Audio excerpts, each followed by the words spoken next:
Hello po sa lahat po ng mga nagmamahal kay Miss Julia Barreto, dahil itong si Miss Claudine Barreto ay may banta para kay Mr. Gerald Anderson patungkol sa issue nito sa kanyang pamangkin, sa kanyang mahal na pamangkin na si Miss Julia Barreto. So, ang lahat ng yan ay pag-uusapan natin. But before that, if you haven't subscribed yet to my YouTube channel, please don't forget to like, share, and subscribe at i-hit mo na rin ang notification bell for more showbiz updates. Bago tayo, of course, magpatuloy sa ating updates for today's video, ay nais kong pasalamatan kayo for always watching and trusting this channel.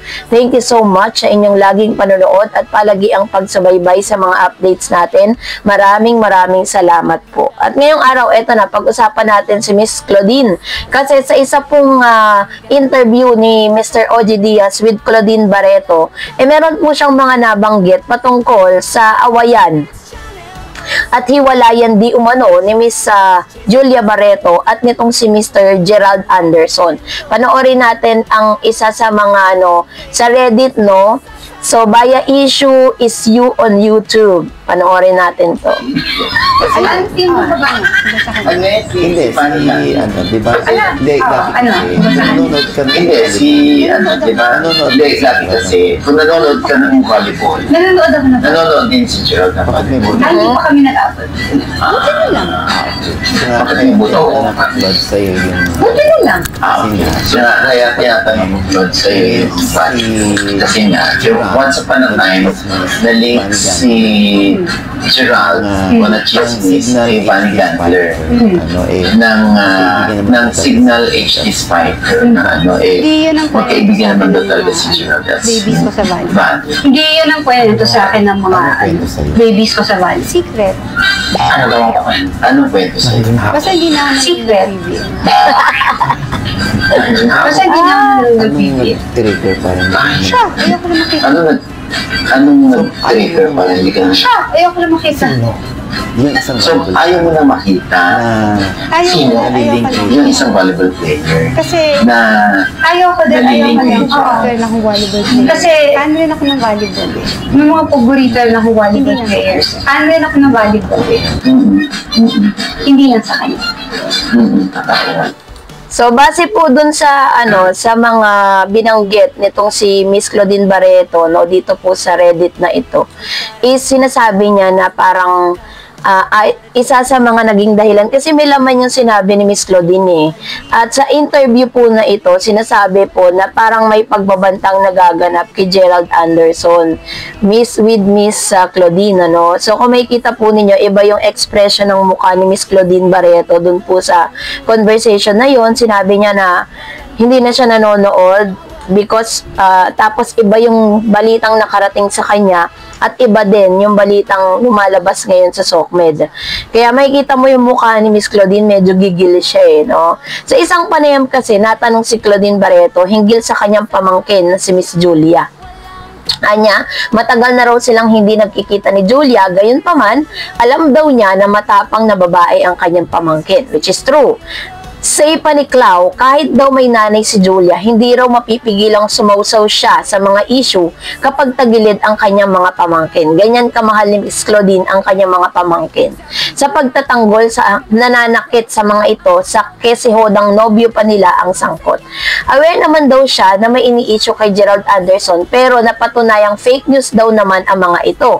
Nang maurot naman siya ni OG tungkol kay Van Gandler, ang Pinoy volleyball player na naliling kay Gerald, sinabi niya na iba ang nakarating na balita sa kanya na gusto lang muna niyang isekreto. Sa ipa niya, bagamat pareho sila ni Ge na mahilig manood ng volleyball, may laman ang hirit niyang buti na lang at di sila napapang-abot ng aktor. Naku po, siguro kung pag napang-abot sila, baka masampal ni Claudine to, Sa ngayon daw, ay hindi na siya napapanood ng PBL dahil ayaw niyang makita si girl. Hirit naman ng K-Bitzer, tila may pagbabanta raw ang aktres kay Ge. So, ibig sabihin, talagang,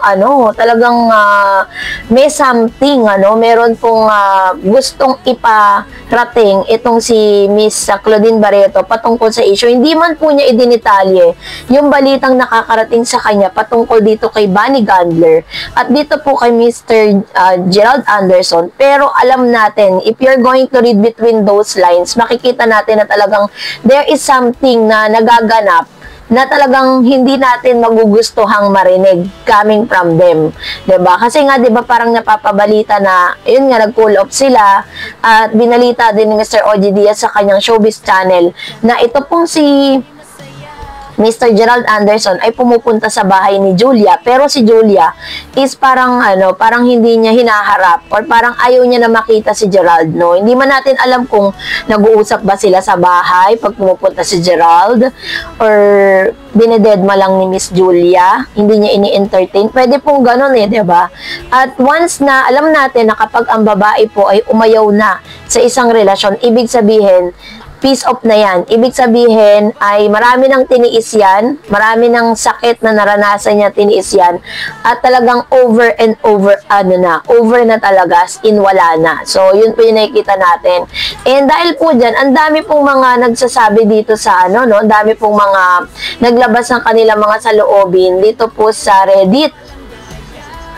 Ayun, sabi po ng Anonymous, ayan, maganda naman talaga si Gander, totoong mistisa foreigner yung tatay, Aleman ba? Si Julia, si Dennis lang naman ang tatay, kaaway pa niya. Ito naman yung mga reply. Pero face value, mas maganda si Julia, pure Pinay pa. Tapos sabi niya, mas hamak na mas maganda si JB. Sino JB? Na naman. Haler, porket foreigner yung tatay, maganda dahil totoong mestisa. Ha, kahit mestisa, di naman maganda. Ang layo kay Julia, please. And then, sabi pa ng isa, since when did BG become prettier than JB? Ang ganda ni JB, layo ng face value. Skin, Julia Barreto and Vanny Gander yun. Sa akin, skin rin maganda. The guy can't be contented. Layo ha. Julia's very beautiful and more feminine looking. Maganda si Julia, soft and features. Malayong-malayo sa mga askad na mukha ni Dennis. So, if tatay niya si Dennis, I may misunderstanding sila. It doesn't make her less of a person. How are you? You also don't have the perfect family. Or you may have, but that doesn't give you the right to insult her, which is true. And of Spanish descent ang mga Barreto na tatay ni na Marjorie, distance relative ng tatay nilang Miguel, ang Spanish singer na si Junior na kumanta ng But If You Leave Me ng 1970s. I'm fine, thank you. Nakita niyo ba interviews nung Banya? Maganda lang siya pag naka-side view. Check niyo ulit. Ano naman kung Aleman? Di lahat ng may lahi maganda. Wala pa sa lahi ni Julia Barreto maganda na.